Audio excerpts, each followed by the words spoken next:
Welcome back, all you kings, queens, and in-betweens, to another How to Play and Review here on the channel. Today we are going to be reviewing another game sent to us by Stuff by Bez, and that is a game about quickly matching words to pictures, but never words to words and pictures to pictures or pictures to pictures. It's a long title. I'm going to mess it up every once in a while.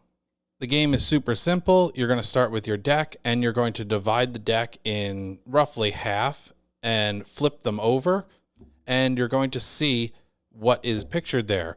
In the case of these two cards, you have yellow being described here in this word and yellow as this star. So one of the players, whoever's playing, can slam their hands down on both cards and say yellow, because that's the thing that matches.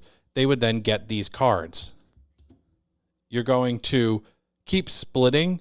So in the case of stars, so you have stars and stars, so somebody else could tap that.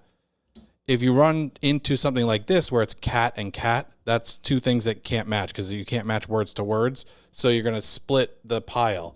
So now you have cat and cat, the picture here. So somebody would be able to grab that. Then you have yellow and cat, or yellow and yellow cat, or you have cat and cat here. So somebody would grab that. In this case, we run into pictures that can't match with each other and not enough words. So we're going to split this. Now we have bike and bike. So there, you can hit that. You have stars, and that doesn't match up with anything. So we could split this pile. Still doesn't match. Oh, we have cat and cat here. So somebody grabs that. You have blue and blue.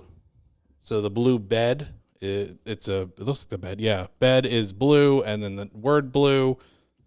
And you're just kind of racing. So bed and bed, to see who can get the most matches.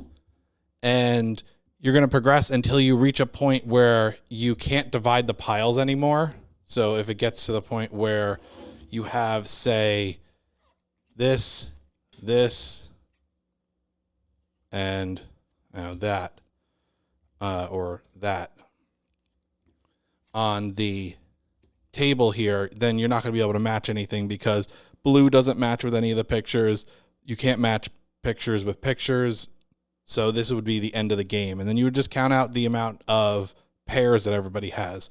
Well, you don't have to do it by pairs, but number of cards. And in this game, if you do accidentally hit something that doesn't match, so say you went, oh, I thought this said bike, so I hit both of these and said bike, then you realize, oh, it's blue. So what you would do there is you would have to give up one of your cards to the other team that you have earned earlier in the game.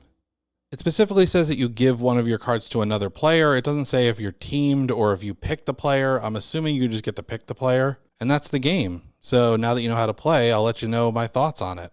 Again, falling in the $10 range. It's a super cheap game. It comes in the same type of box. We've gone over the fact that I'm not a huge fan of this type of box before, but you know, what are you going to do? It's $10. And it's another speed game, which is the primary games that this company makes. And they're not bad for the amount of time that you spend on it. It's 5 to 10 minutes. 7+, and you can have 2 to 4 players. They say 2 to 4-ish in the rules, so I guess you could theoretically play with more. But this is a simple game to teach, simple game to learn, simple game to take with you anywhere. It's table friendly. My biggest criticism is probably the fact that the blue looks black. You kind of have to look at it, but there is no black option.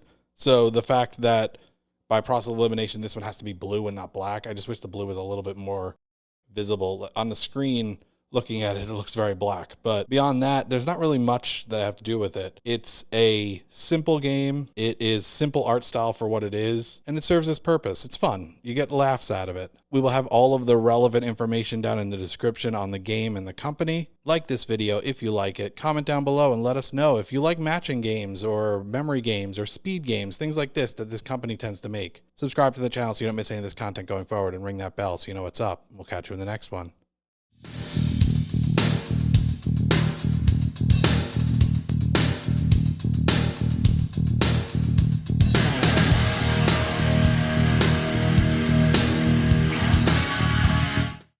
Hi, Tisha Valenza, aka Poison Ivy, and you've just been watching King's Entertainment Reviews. Don't forget to like, subscribe, and watch.